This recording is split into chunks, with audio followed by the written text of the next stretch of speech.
the channel. Myself Dipali Verma, and this is the 8th session of the CTPYQ series for SSC CGL exam, in which we are solving the 2021 previous year questions of the SSC CGL. And today's is the 8th session, and in this session we will be starting our new topic, that is mathematical problem solving. Okay, so let's start. Our first question is, out of total number of players 100 by 3% are in hostel X. Okay ठीक है, यानी कि हमारे पास एक certain numbers हैं जो हमारे total number of players हैं, तो उसमें से जो हमारा 100 by 3% है वो हमारे होटल X में है. Okay, and the remaining are in hotel Y. ठीक है, if 20 players from hotel Y are shifted to X, then number of players in hotel X become 50%. Okay, यानी कि अगर हमने 20 प्लेयर्स को हमने Y से X में डाल दिया तो क्या होगा कि X में कितना बचेगा, X हमारा जो टोटल नंबर का है वो उसमें 50% बचेगा उसका. ओके, फिर अब नेक्स्ट क्या देखेंगे, if 20 players from X are shifted to Y hotel, यानी कि अब अगर रिवर्स केस होता है कि अगर हम 20 प्लेयर्स को X में से Y में शिफ्ट कर देते हैं तो हमारा क्या होगा, then number of players in hotel X becomes what percent of the total number. Okay, तो फिर जितने प्लेयर्स हमारे X में बचेंगे तो वो हमारे टोटल के कितने परसेंटेज होंगे ये हमें कैलकुलेट करना है. क्लियर हो गया सबको? चलो फिर आगे सॉल्व कर लेते हैं. ठीक है, अब देखो जो हमारा यूनिक मतलब यूजुअल मेथड है, ठीक है, जो हम बेसिकली लेके चलते हैं, यहाँ इस क्वेश्चन को हम उस मेथड से सॉल्व करेंगे. ठीक है, फिर हम अलग अलग क्वेश्चंस में अलग अलग मेथड्स को भी अप्रोच करेंगे. क्लियर हो गया?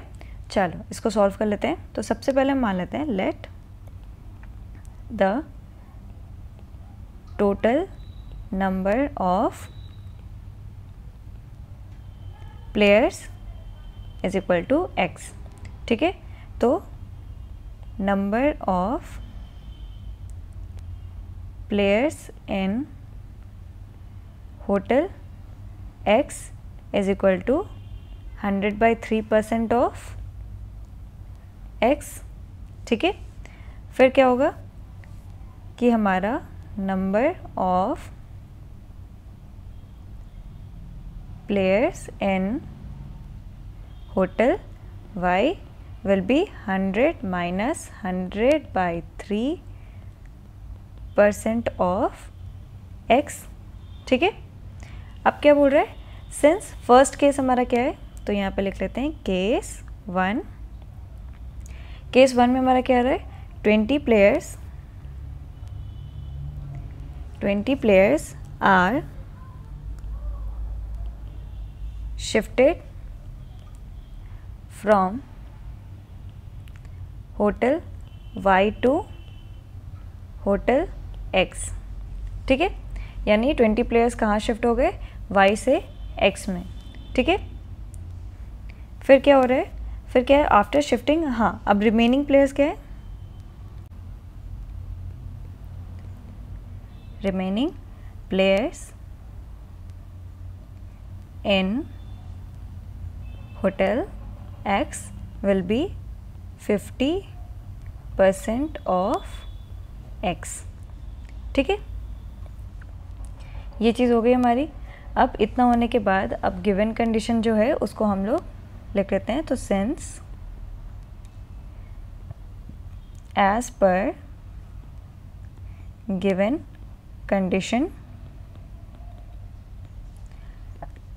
100 by 3% of X plus 20 is equal to 50% of X. तो ये कितना हो जाएगा हमारा, ये हो जाएगा हमारा X by 3 plus 20 is equal to कितना हो जाएगा हमारा ये 50 by 100 इंटू X. ओके, तो अब इसको यहाँ से हम लोग सॉल्व करेंगे. तो सॉल्व करने के बाद ये हमारा कितना आएगा, सॉल्व करने के बाद ये हमारा आ जाएगा X इज इक्वल टू 120. ठीक है, तो हमें X का मिल गया नंबर. अब हमें क्या बोल रहा है, हमें ये बोल रहा है कि number of players in hostel X initially. तो इनिशियली हमारा X के अंदर कितना होगा वो हमें पहले कैलकुलेट करना पड़ेगा. ठीक है, तो हमें क्या करना पड़ेगा, यहाँ पे number of players in hotel X initially, ठीक है। तो इनिशियली कितना था 100/3%, इसलिए नीचे भी 100 आ जाएगा, इंटू 120 विच इज़ 40, ठीक है। अब उसने क्या बोला कि हमने क्या किया, सबसे पहले क्या किया था कि 20 प्लेयर्स को हमने y से x में डाल दिया था। तो y से x में डाला तो after shifting 20 players from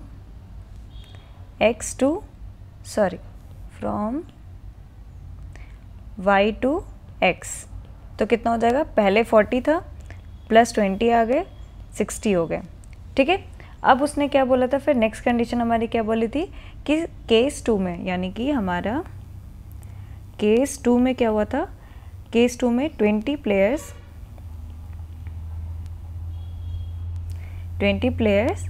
shifted from hotel X to hotel Y, ठीक है। तो अब क्या होगा कि सेकेंड केस में हमारा क्या हुआ कि X से Y में हो गया, तो कितना हो जाएगा, X में बचेगा क्या, रिमेनिंग इन X होटल, कितना होगा 40 - 20 = 20, क्लियर हो गया। तो अब वहाँ पे 20 बचा, तो अब उसने क्या पूछा था कि परसेंटेज में बताना है कि कितने प्लेयर्स हमारे X होटल में अब बचे हैं। तो बचे कितने हैं 20, अब हमें इसको किस में कन्वर्ट करना है, परसेंटेज में। तो percentage players remaining in hotel X will be equal to 20/120 into 100, तो कितने हो जाएंगे हमारे 16.67%, यानी कि कौन सा ऑप्शन होगा हमारा, ऑप्शन ए। तो option A will be the correct answer, ठीक है। यहाँ पे हमें जितना टाइम लगा है इस क्वेश्चन को सॉल्व करने में, इतना टाइम आपको एग्जाम में नहीं लगेगा, क्योंकि यहाँ पे क्या है कि मैं आपको एक्सप्लेन कर रही थी, प्लस हमने ये सारे स्टेप बाय स्टेप चीज़ें देखी है और लिखी भी है, लेकिन एग्जाम में आपको ऐसा नहीं करना है, ठीक है। एग्जाम में तो आप रफ में सॉल्व करेंगे, आपको सिर्फ और सिर्फ आंसर मार्क करना होगा, क्लियर हो गया। चलो नेक्स्ट क्वेश्चन पे बढ़ते हैं। नेक्स्ट क्वेश्चन क्या है, 7 years from now Anamika will be as old as Malini was 4 years ago, ठीक है। अब क्या है कि 7 years फ्रॉम नाउ, यानी कि जो अभी प्रेजेंट टाइम है उसमें 7 साल बाद क्या होगा, 7 साल बाद जो अनामिका की एज होगी वो कितना होगा, वो उतनी एज होगी जितनी मालिनी की इस पर्टिकुलर टाइम से 4 साल पहले थी, ठीक है। फिर क्या है कि Shrinidhi was born 2 years ago, तो अब ये बताया प्रेजेंट टाइम से 2 years ago किसका बॉर्न हुआ था, श्रीनिधि का, ठीक है। मालिनी की एज जो है वो 4 years ago और 7 years बाद वही एज उसकी अनामिका की होगी, ठीक है। चल फिर नेक्स्ट क्या देखना है, the average age of Anamika, Malini and Shrinidhi 10 years from now will be 33। अब उसने क्या बोला है कि आफ्टर 10 years के बाद क्या होगा कि जो एवरेज एज होगी वो कितनी दे रखी है, तीनों की 33 दे रखी है। तो अब इसने क्या पूछा है कि अनामिका की प्रेजेंट एज क्या है, ठीक है, यानी अनामिका की प्रेजेंट एज हमें कैलकुलेट करनी है, क्लियर हो गया। चलो अब जो जो कंडीशन दिया है पहले वो सारे कंडीशंस को हम क्या करते हैं, मेंशन कर लेते हैं। तो हम इसको क्या करेंगे कि let the present age of Anamika will be A, ठीक है, और Malini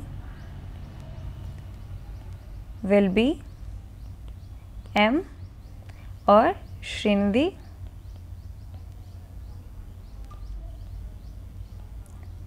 will be capital S, clear हो गया। अब अकॉर्डिंग टू क्वेश्चन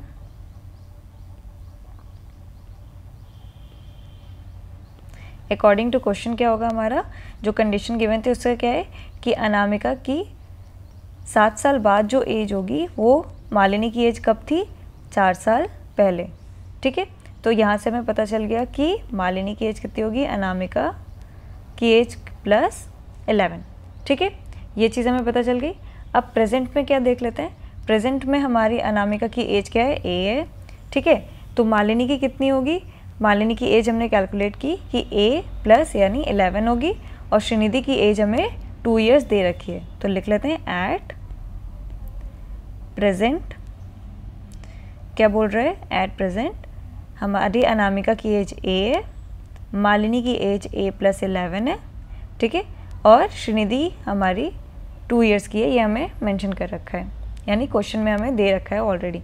फिर क्या दे रखा है कि प्रेजेंट एज का जो एवरेज एज है वो हमें कितना दे रखा है, 33, यानी कि since a plus M plus S upon 3 is equal to 33, ठीक है।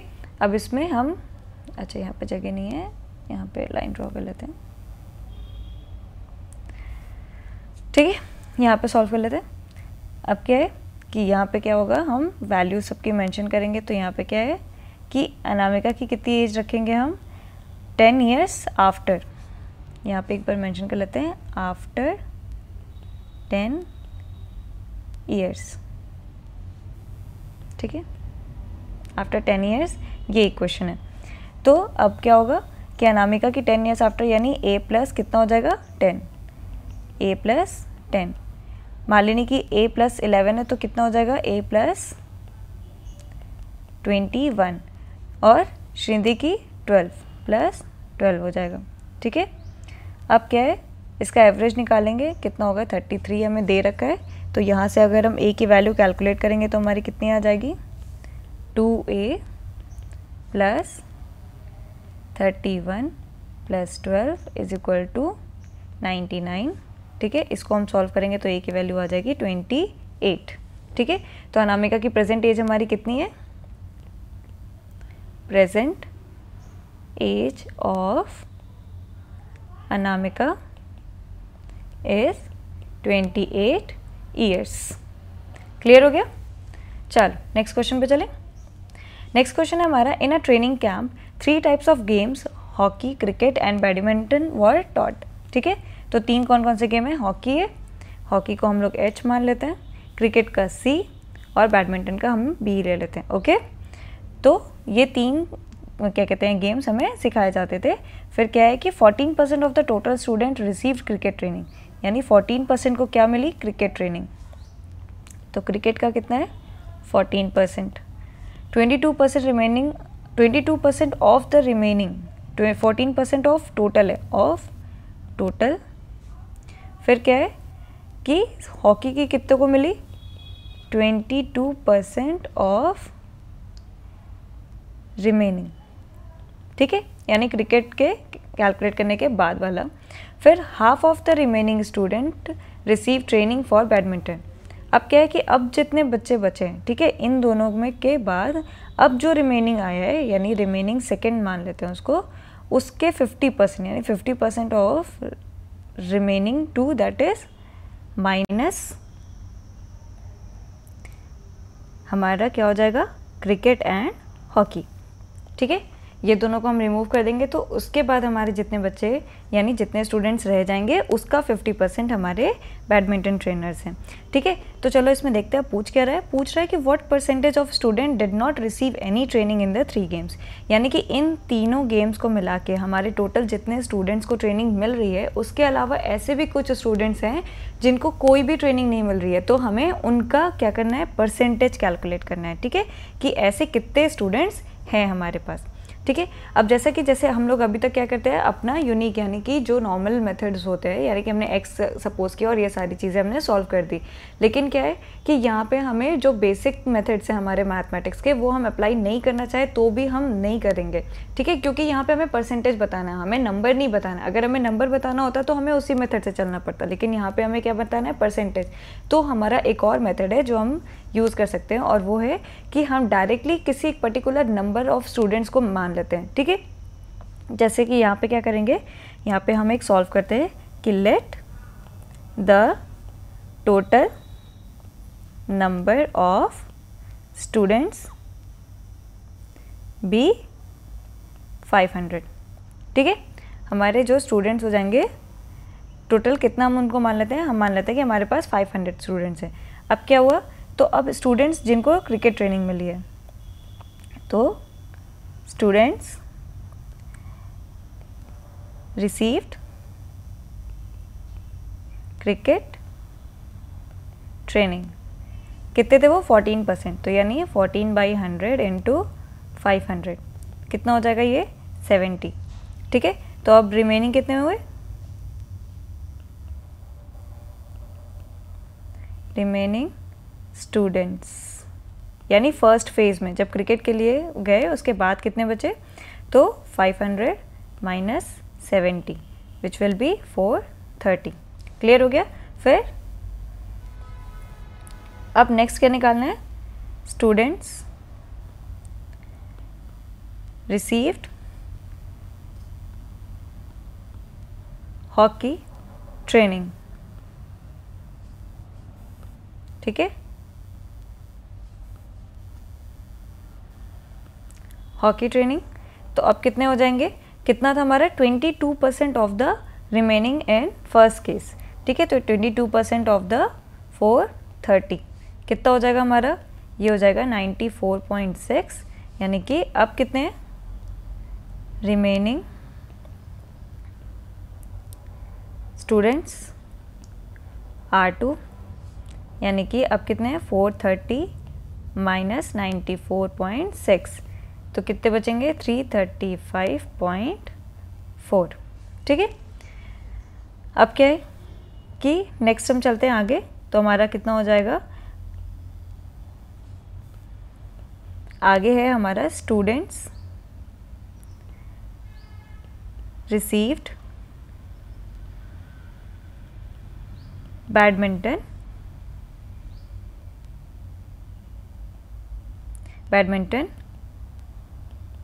ट्रेनिंग, तो वो हमारा कितना हो जाएगा, वो हमारा हो जाएगा 50% ऑफ द, क्या बोला था उसने, रिमेनिंग स्टूडेंट, तो 50% यानी 50% of the 335.4 which will be equal to 167.7। ठीक है, अब आप ये सोच रहे होगे कि एक स्टूडेंट पॉइंट में कैसे आ सकता है, बिल्कुल नहीं आ सकता है।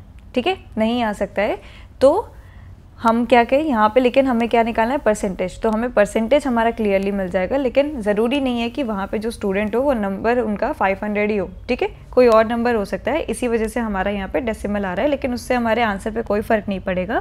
क्यों, क्योंकि हमें आंसर हमारा परसेंटेज में चाहिए। क्लियर हो गया। चलो, तो अब क्या है कि नंबर ऑफ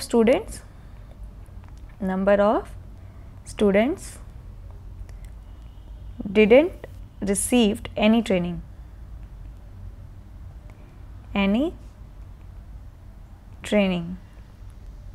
कितने हो जाएंगे वो 335.4 minus 167.7।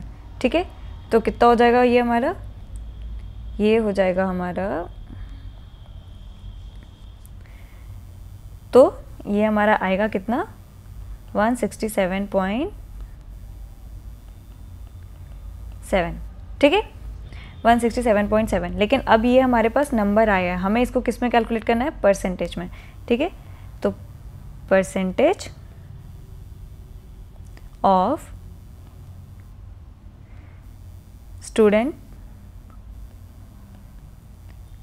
Did not received any training, तो क्या होगा हमारा 167.7 divided by total number of student that is 500 into 100, तो कितना आ जाएगा ये 33.54%। ठीक है, क्लियर हो गया। तो हमारा कितना आंसर आ जाएगा 33.54। सी एग्जैक्ट आंसर हमें मिल गया। हमारे परसेंटेज पे यानी हमारे आंसर पे कोई फ़र्क नहीं पड़ा, लेकिन डेफिनेटली अगर ऐसा क्वेश्चन आपको सब्जेक्टिव आएगा तो आप ये अप्रोच फॉलो नहीं कर सकते। It is only specifically for objective questions. ठीक है, और उसमें भी आपको अगर वो नंबर पूछेगा तो नंबर के टाइम पे आप ये चीज़ अप्लाई नहीं कर सकते, ठीक है। जैसे यहाँ पे उसने परसेंटेज ऑफ स्टूडेंट पूछा है, लेकिन मान लो इसी क्वेश्चन को मैं चेंज कर देती हूँ और मैं बोलती हूँ कि यहाँ पे हमें नंबर ऑफ स्टूडेंट बताना है, तो आपको यहाँ पे फिर ये मेथड अप्लाई आप नहीं कर सकते हो। क्लियर हो गया? ये मेथड बिल्कुल आपको गलत आंसर देगा, ये मैं आपको अभी भी क्लियर कर दे रही हूँ, ठीक है। यहाँ पे उसने परसेंटेज पूछा है, इस वजह से हमने यहाँ पे ये मेथड अप्लाई किया है। क्लियर हो गया? चलते फिर नेक्स्ट क्वेश्चन पे। नेक्स्ट क्वेश्चन है the present age of a father is 3 times that of his elder son, ठीक है। तो अब क्या है, प्रेजेंट एज एक फादर की कितनी है? 3 times of the his son, ठीक है। यानी father is equal to 3 times of son age, ये प्रेजेंट कंडीशन है। फिर क्या है, 4 year hence the age of the father will be 4 times of his younger son. अब क्या है कि 4 साल बाद, ठीक है, 4 साल बाद क्या होगा कि जो फादर की एज होगी यानी f+4, ये क्या है, ओल्डर सन है, तो यहाँ पे मैं SO लिख दे रही हूँ। फिर क्या है, 4 टाइम्स ऑफ द यंगर सन यानी SY लिख दे रही हूँ, ठीक है, ये हो गया। फिर क्या बोल रहा है कि if the difference between the present ages of the Elder and the younger child is 6, यानी कि अब वो क्या बोल रहा है कि प्रेजेंट एज जितनी है, तो प्रेजेंट एज कितनी थी, क्या कहते हैं कि हमारे ओल्डर सन की, तो S0 यानी SO, और हमारे यंगर सन की कितनी थी, SY, ठीक है। तो क्या होगा हमारा, यहाँ पे क्या बोल रहा है कि डिफरेंस, ओके, ओल्डर और यंगर सन में हमारा जो डिफरेंस है वो 6 ईयर्स का है, ठीक है। फिर क्या बोल रहा है कि what is the present age of father, यानी हमें किसकी वैल्यू निकालनी है, F की वैल्यू हमें निकालनी है। क्लियर हो गया? क्वेश्चन समझ में आ गया? ये 3 इक्वेशंस हमारे फॉर्म होंगे। तो चलो, आपको यहाँ तो समझ में आ ही गया होगा कि मैंने ओल्डर सन को क्या लिखा है, S0, SY हमने लिखा है यंगर सन को, F हमारा कैपिटल F जो है वो फादर की एज को डिफाइन कर रहा है एट प्रेजेंट। क्लियर हो गया? एट प्रेजेंट, सॉरी ये क्वेश्चन हमारा गलत हो गया, यहाँ पे 4 ईयर्स आफ्टर था, तो 4 ईयर्स इसमें भी ऐड होगा। क्लियर हो गया? चलो, बाकी सारी इक्वेशंस ठीक है। हाँ, चलो फिर आगे चलते हैं, क्वेश्चन को सॉल्व करते हैं। एजेस एट प्रेजेंट, ठीक है, एजेस एट प्रेजेंट हमारा कितना होगा, एजेस एट प्रेजेंट इज, कौन कौन सा था कि फादर की एज कितनी है, 3 टाइम्स ऑफ एल्डर सन यानी ओल्डर सन, ठीक है। और फिर क्या है कि हमारा ओल्डर सन और यंगर सन के बीच में जो डिफरेंस है वो है 6 ईयर्स का, ठीक है। तो ये हमारा इक्वेशन 1 मान लेते हैं, इसको 2 मान लेते हैं, ठीक है। Then after 4 years, after 4 years क्या हो जाएगा, फादर की एज F+4 और वो कितनी हो जाएगी, 4 टाइम्स ऑफ यंगर सन, और यंगर सन की एज हो जाएगी, ठीक है, SY+4 विच इज इक्वेशन 3 हमारा हो जाएगा। अब क्या है, फ्रॉम इक्वेशन 1 एंड 3, ठीक है, 1 एंड 3 से हम क्या करेंगे कि हमें पता चल जाएगा, यहाँ पे हमारा क्या होगा, 3 S0, F की वैल्यू हमने 1 से ले ली, plus 4 is equal to 4 SY plus 16, तो ये हमारा कितना हो जाएगा, यहाँ पे हमारा आएगा ये 3 S0 minus 4 SY is equal to हमारा 12, ठीक है। ये हमारा इक्वेशन आ गया यहाँ से। तो अब इसमें क्या करना है, अब हमें इसमें करना है इसको सॉल्व। तो अब हमारी S0 की वैल्यू क्या हो जाएगी, S0 की वैल्यू यहाँ से हम ले सकते हैं, तो हमें SY की वैल्यू मिल जाएगी कितनी, 6 plus 3 SY plus 6 minus 4 SY is equal to 12, bracket में लिख देते हैं फ्रॉम इक्वेशन 2, ठीक है, हमने वैल्यू रख दी। अब यहाँ से हम SY कैलकुलेट कर लेंगे, तो कितना आ जाएगा हमारा 3 SY plus 18 minus 4 SY is equal to 12, तो 12 हमारा इधर आ जाएगा, कितना बचेगा 6 और ये SY, ठीक है। तो SY की वैल्यू हमारी कितनी आ गई, 6 आ गई, ठीक है। अब हमें क्या करना है, फादर की एज निकालना है, तो अब हम डायरेक्ट भी कैलकुलेट कर सकते हैं, क्यों, क्योंकि यहाँ पे हमारी SY के साथ इक्वेशन है, तो यहाँ पे हम लाइन ड्रॉ कर लेते हैं और यहाँ पे ही सॉल्व कर लेते हैं। तो हमारा कितना आ जाएगा ये, फ्रॉम इक्वेशन थर्ड क्या होगा, f plus 4 is equal to 4 sy plus 4, कितना हो जाएगा ये 4, sy की वैल्यू क्या है 6 प्लस 4, यहाँ पे क्या चलेगा f प्लस 4, कितना हो जाएगा 10 40, और यहाँ पे f प्लस 4, तो f is equal to 40 minus 4 that is 36 years. f की वैल्यू आ गई हमारी, ठीक है। तो हमारा आंसर क्या होगा, ए ऑप्शन 36 ईयर्स। क्लियर हो गया। चलो नेक्स्ट क्वेश्चन पे चलें। नेक्स्ट क्वेश्चन है हमारा कि when number x is multiplied to its next number the product 1260 is obtained. ठीक है, तो x कोई नंबर है, जब ये अपने नेक्स्ट नंबर से मल्टीप्लाई होता है तो हमें प्रोडक्ट क्या मिलेगा, मिलेगा हमें 1260 का। फिर when the number x is added to a number y a total is of 106 is obtained. Okay, find the value of number y। ठीक है, assuming number to be positive, यानी कि उसने पहले ही बता दिया कि नंबर यहाँ पे नेगेटिव नहीं होगा, सारे के सारे नंबर हमारे क्या हैं, पॉजिटिव होंगे। ठीक है, तो चलो हम लोग यहाँ पे देख लेते हैं। According to question, according to question क्या होगा हमारा, x इंटू नेक्स्ट नंबर कौन सा होगा, हमारा नेक्स्ट नंबर होगा हमारा, दोनों सेम साइन लग रहा है तो मैं x इस तरह से लिख देती हूँ, x इंटू हमारा क्या होगा x प्लस 1। ठीक है, इसका प्रोडक्ट हमें कितना मिल रहा था, 1260। क्लियर हो गया। फिर क्या बोल रहा था वो कि हमारे when the number x is added to number y total of 106 is obtained, यानी कि हमारा क्या मिल रहा है, x प्लस y जब हम करेंगे तो हमें मिलेगा 106। क्लियर हो गया। अब सबसे पहले क्या है कि इस इक्वेशन को सॉल्व करके हमें पहले x की वैल्यू निकालनी पड़ेगी। ये हमारा फर्स्ट हो गया, ये हमारा सेकेंड इक्वेशन हो गया। चलो फर्स्ट को सॉल्व कर लेते हैं पहले। तो क्या होगा हमारा, x into X plus 1 is equal to 1260। तो यहाँ पे क्या होगा, X square plus X minus 1260, यानी हमारे ये क्वाड्रेटिक इक्वेशन फॉर्म हो गया। क्वाड्रेटिक इक्वेशन को हम सॉल्व करेंगे तो क्या आ जाएगा हमारा, जब आप इसको सॉल्व करोगे तो ये आएगा x square plus 36x minus 35x minus 1260। ठीक है, तो हमें यहाँ पे क्या वैल्यू मिल जाएगी, हमें मिल जाएगी x माइनस 35 और x प्लस 36। उसने क्या बोला है, उसने बोला है नंबर हमारा पॉजिटिव है सारा, नेगेटिव कोई भी नंबर नहीं है। तो हमारा x की वैल्यू, हमें दो वैल्यूज़ मिल रही हैं, कौन कौन सी, एक 35 और एक माइनस 36। तो माइनस 36 हम नहीं ले सकते, क्यों, क्योंकि नंबर उसने बोला है पॉजिटिव होगा। तो x हमारा x की वैल्यू क्या आ गई, 35। अब उसने बोला है कि फ्रॉम इक्वेशन सेकेंड, ठीक है, क्या था, x प्लस y इज इक्वल टू हमारा कितना था, 106। अब x की वैल्यू क्या आ गई, 35। ठीक है, तो y की हमारी क्या हो जाएगी, y की हो जाएगी हमारी 106 minus 35 which is equal to 71 is answer. ठीक है, तो 71 हमारा बी ऑप्शन है, यानी B option is the correct choice. Clear हो गया। चलो नेक्स्ट क्वेश्चन पे चले। नेक्स्ट क्वेश्चन क्या बोल रहा है कि Rajesh purchased 6 mangoes and 3 bananas and 10 guavas in 136 rupees. Clear हो गया। ओके, फिर उसने क्या बोला कि the ratio of the cost price of the mangoes banana and guava is 3:2:1।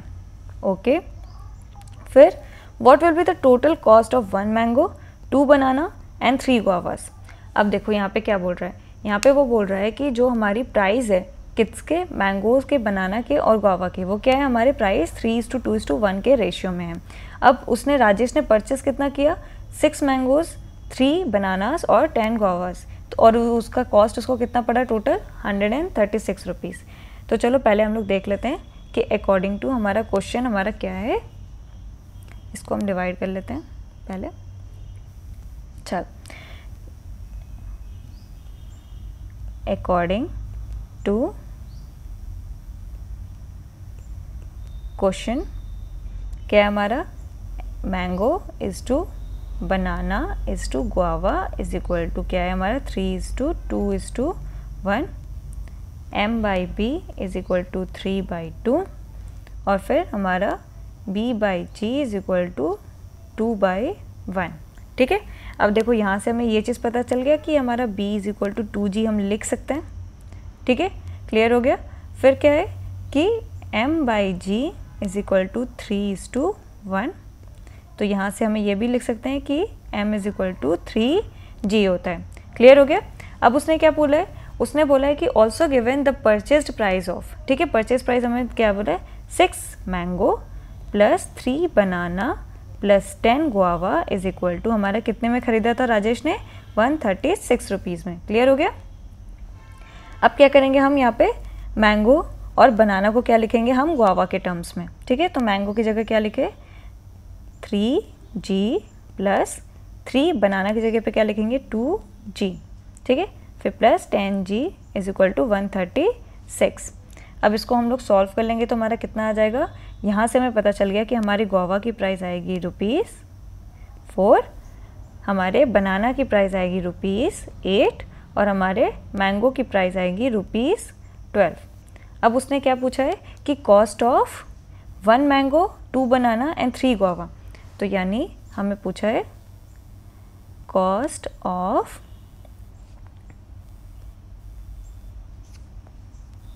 1 mango 2 banana and 3 guava. ठीक है, तो अब इसको देख लेते कितना होगा 1 mango plus 2 banana plus 3 guava is equal to हमारा कितना हो जाएगा, इसको हम कैलकुलेट कर लेते हैं। 1 मैंगो की प्राइस कितनी थी हमारी 12 प्लस 2 इंटू हमारे बनाना की प्राइस कितनी है 8 प्लस 3 इंटू गुआवा की प्राइस कितनी है 4। इसको सॉल्व करोगे तो आ जाएगा आपके पास ₹40। ठीक है, यही हमारा आंसर होगा। तो कौन सा ऑप्शन है, option B is the correct choice. ठीक है, यानी 40 रुपीज़ में हमारा 1 मैंगो 2 बनाना और 3 गुआवा आ जाएंगे। क्लियर हो गया।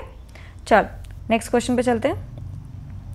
नेक्स्ट क्वेश्चन है Gautam's present age is equal to 20% of his father's age 15 years एगो।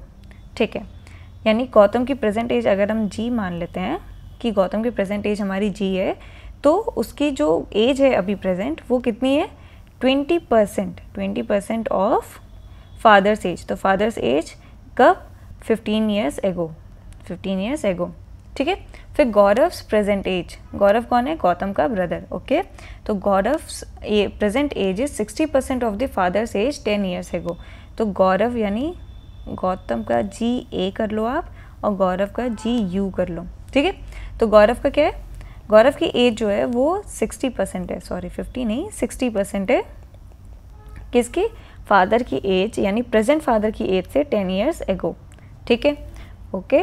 फिर क्या बोल रहा है, if the sum of the Gautam's present age and Gaurav's present age is 31, यानी ये दोनों एज क्या है हमारी प्रेजेंट एज को अगर हम प्लस करते हैं, यानी कि हमारा इक्वेशन क्या फॉर्म हो रहा है, इक्वेशन हमारी फॉर्म होगी कि 20% of father's age minus 15 years एगो प्लस 60%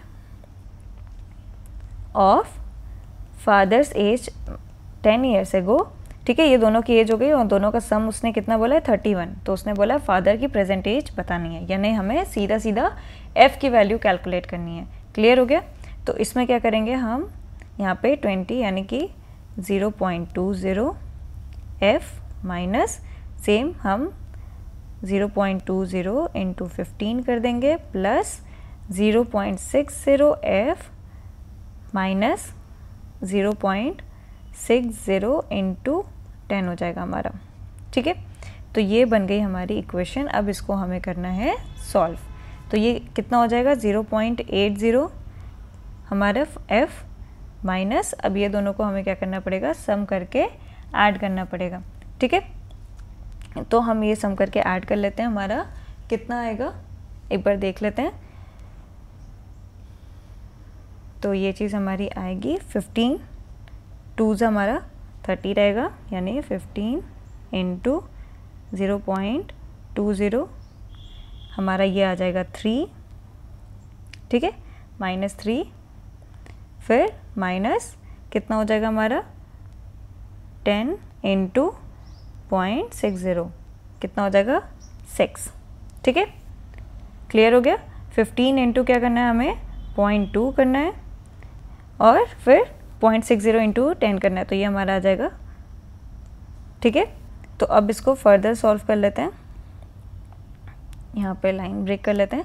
तो f की वैल्यू हमारी कितनी आ जाएगी, ये हो जाएगा हमारा 9, 31 प्लस 9 40 हो जाएगा और फिर डिवाइडेड बाई 0.80, तो वो आ जाएगी, फादर की एज आ जाएगी हमारी 50 ईयर्स, ठीक है। फादर की एज हमारी कितनी आ गई 50 ईयर्स, यानी option B is the correct answer. Easy था ये, आपको सिर्फ ये इक्वेशन फॉर्म करनी थी, ये इक्वेशन हमारी फॉर्म होगी, बाकी तो सारी चीज़ें सही है, ठीक है, क्लियर हो गया। चलो नेक्स्ट क्वेश्चन पे चलते हैं। नेक्स्ट क्वेश्चन है हमारा, there are 28% present at a press conference, ठीक है। एक प्रेस कॉन्फ्रेंस में क्या है कि 28 पर्सन्स प्रेजेंट है वहाँ पे, क्लियर हो गया, ओके। फिर after the conference they all shake hands with each other, क्या वो कॉन्फ्रेंस के बाद हमारे सब लोगों ने क्या किया कि एक दूसरे के साथ हैंडशेक्स किए, ठीक है।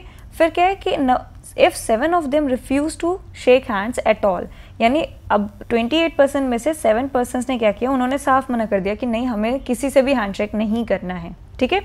फिर उसने क्या बोला कि how many handshakes will be there all together, अब उसने क्या बोला कि कितने हैंडशेक्स हमारे होंगे। फिर अब देखो टोटल कितने हैं, टोटल है 28 पर्सन्स, ठीक है। 7 लोगों ने मना कर दिया तो कितने बचे, रिमेनिंग हो गए हमारे 28 माइनस 7 दैट इज 21। अब देखो 21 अगर रो में खड़े हैं तो जो मान लो फर्स्ट पर्सन है वो बाकी 20% से हैंडशेक करेगा, ठीक है। अब यहाँ पे क्या बोल रहा है, रिपीटेशन का कुछ मेंशन नहीं किया है, तो हम मान के चलेंगे कि रिपीटेशन नहीं हो रहा है, ठीक है, कोई भी रिपीटेशन नहीं हो रहा है, यानी एक ही इंसान से अगर हम 2 बार हैंडशेक नहीं कर सकते, क्लियर हो गया। तो अगर फर्स्ट पर्सन ने 20 बाकी के 20 लोगों से हैंडशेक किया, दैट मीन्स कि अब जब सेकेंड पर्सन आएगा तो वो फर्स्ट वाले से हैंडशेक नहीं करेगा, क्यों, क्योंकि वो ओवरलैप हो जाएगा, यानी एक ही चीज़ हम 2 बार कंसीडर कर लेंगे। तो अब क्या हो करेगा, सेकेंड वाला जो है वो बचे हुए 19 लोगों से करेगा, इसी तरह थर्ड पर्सन जो है वो बचे हुए 18 लोगों से करेगा, क्लियर हो गया। इसी तरह से चलता रहेगा, जो हमारी सीरीज़ फॉर्म होगी तो हमें वो कैसे पता चलेगी, फिर टोटल नंबर ऑफ हैंडशेक्स कितने होंगे हमारे, वो हो गए हमारे n इंटू n+1 अपॉन 2, ठीक है, क्लियर हो गया, समझ में आ गया। अब क्या है कि हमारे यहाँ पे इसी तरह से चलता रहेगा और हमारी ये सीरीज़ फॉर्म होगी। अब ये सीरीज़ फॉर्म होगी तो n क्या है हमारा, n की वैल्यू ये पहली क्या आ रही है हमारी 20, ठीक है। फिर n और क्या करेंगे हम 20 +1, क्लियर हो गया। इसको हम सॉल्व करेंगे तो हमारा कितना आ जाएगा 210, यानी कि टोटल हैंडशेक्स कितने होंगे 210 होंगे, ठीक है। चाहे तो आप यहाँ पे अगर आप इस तरह से ऐड करके भी देखना चाहोगे तो आपको पता चल जाएगा, लेकिन यही सीरीज़ फॉर्म होगी आपकी, क्लियर हो गया। चलो फिर हमारा कौन सा ऑप्शन हो जाएगा, डी। समझ में आ गया क्वेश्चन क्या पूछ रहे हैं और हमें कैसे आंसर करना है, ठीक है। चलो नेक्स्ट क्वेश्चन पे चलते हैं। नेक्स्ट क्वेश्चन है हमारा, out of 3 numbers the ratio of the first and the second number is 3:4, ठीक है। कि अब 3 नंबर के बाद हमारा क्या होगा कि 3 नंबर के बाद जो हमारा फर्स्ट और सेकेंड नंबर है उसका जो रेशियो है वो 3:4 है, ठीक है। अब क्या है कि the ratio of second and third number is 5 और 6, ठीक है। तो मान लो फर्स्ट नंबर और हमारा सेकेंड नंबर है उसका रेशियो 3/4 है। फिर क्या बोल रहा है वो, सेकेंड नंबर और थर्ड नंबर है हमारा उसका रेशियो हमारा 5/6 है, ओके डन, ठीक है, 5/6 है। अब क्या पूछ रहा है कि if the difference between the first and third number is 1125, ठीक है, क्लियर हो गया।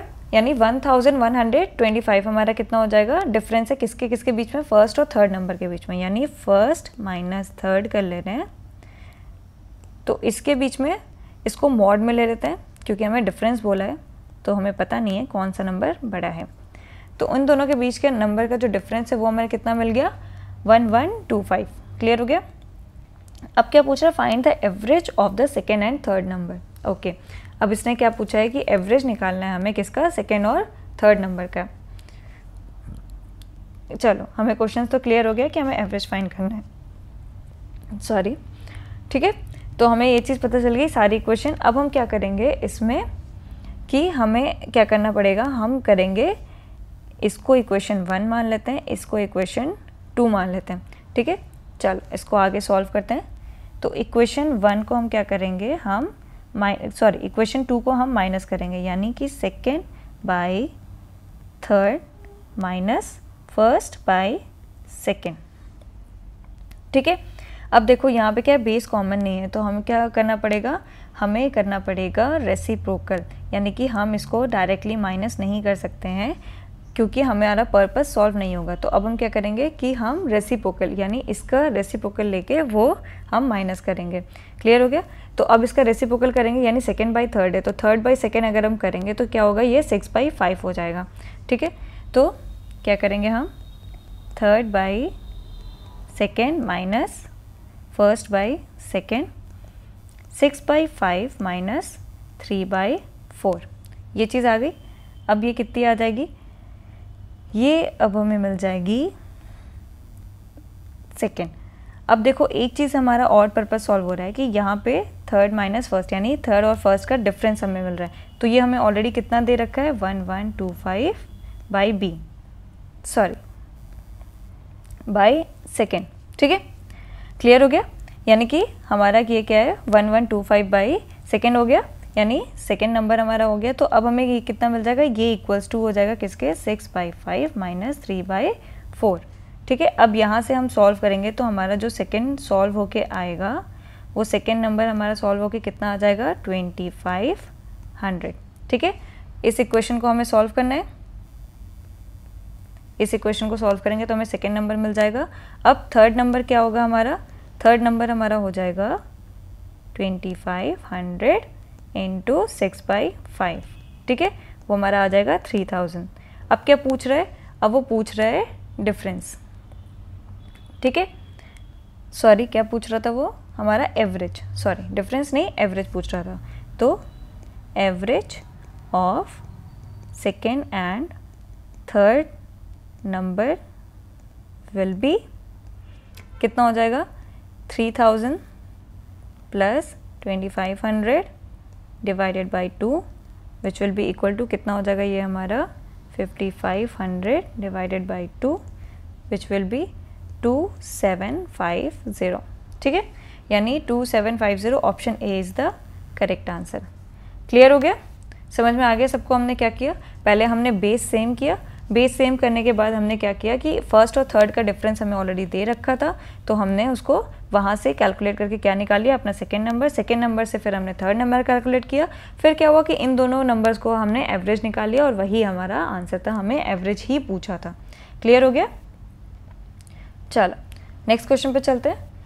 अब क्या बोल रहा है कि the income of the 3 playback singers, ठीक है, Ashwast, Sunita and Ramdin are in the ratio of 12:9:7, ठीक है। फिर their expenditures are in the ratio 15:9:8, okay. अब देखो क्या है कि ये लोग की क्या इनकम किस रेशियो में, इनकम की रेशियो है 12:9:7, फिर एक्सपेंडिचर का क्या रेशियो, एक्सपेंडिचर का रेशियो है 15:9:8, ठीक है। फिर क्या बोल रहा है कि if Ashwast saves 25% of his income, what is the ratio of saving of the Ashwast, Sunita and Ramdin. अब उसने बोल रहा है कि अगर अश्वस्त जो है वो 25% ऑफ अगर अपने इनकम का बचा लेता है, ठीक है, उतना वो सेव कर लेता है, तो बाकियों के सेविंग्स की जो रेशियो होगी वो हमारी कितनी होगी। चलो अब इसको सॉल्व करते हैं हम। अश्वस्त और सबसे पहले हम इनकम की बात कर लेते हैं, तो यहाँ पे लिख लेते हैं इन रिस्पेक्ट ऑफ इनकम, ठीक है, इन रिस्पेक्ट ऑफ इनकम। तो हमारा कितना हो जाएगा, ये Ashwast is to Sunita is to Ramdin, ठीक है। कितना हो गया हमारा 12x 9x 7x। आपको पता है ना रेशियो को कभी 12:2 हम नहीं लिखते नंबर्स में, जब भी हम लिखते हैं तो हम एक डिजिट के साथ लिखते हैं, क्यों, क्योंकि वो रेशियो है हमारा, एग्जैक्ट नंबर नहीं होते, ठीक है। फिर क्या हो गया, अब इन रिस्पेक्ट ऑफ क्या करेंगे हम, एक्सपेंडिचर,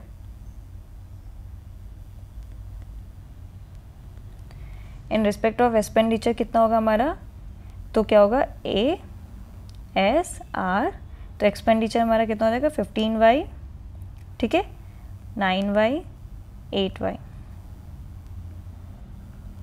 यहाँ पे हम रेशियो निकाल दिए। अब क्या है कि हमारा जो टोटल इनकम है और टोटल एक्सपेंडिचर है ऑफ द तीनों के तीनों प्लेबैक सिंगर्स का, देखो x क्या है यहाँ पे, total income of all 3 singers, y क्या है, total expenditure of all 3 singers. Clear हो गया।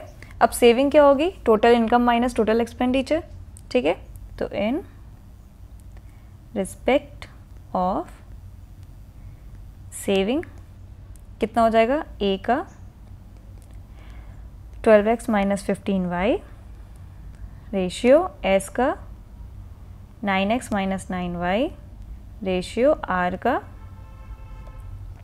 7x माइनस 8y, ठीक है। अब क्या है कि क्वेश्चन में क्या दे रखा है, अकॉर्डिंग टू क्वेश्चन उसने दे रखा है कि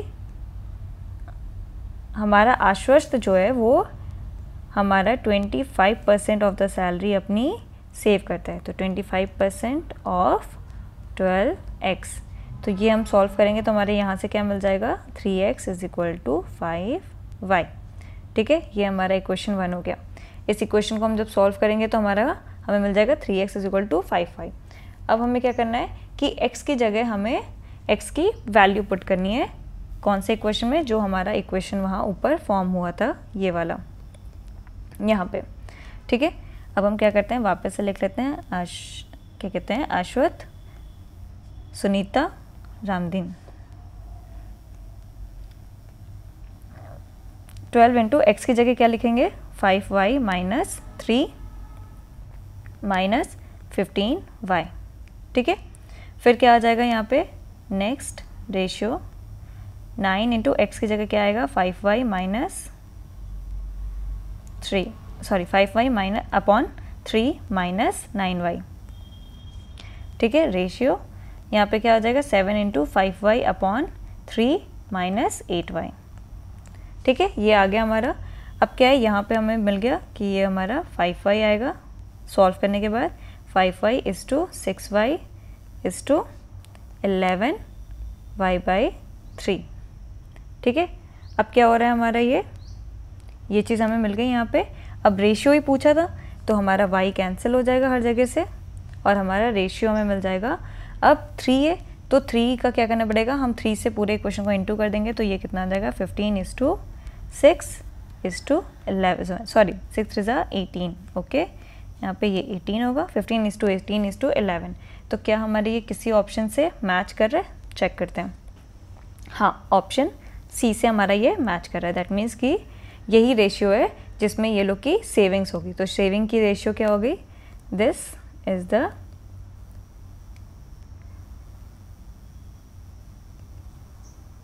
रेशियो ऑफ सेविंग्स।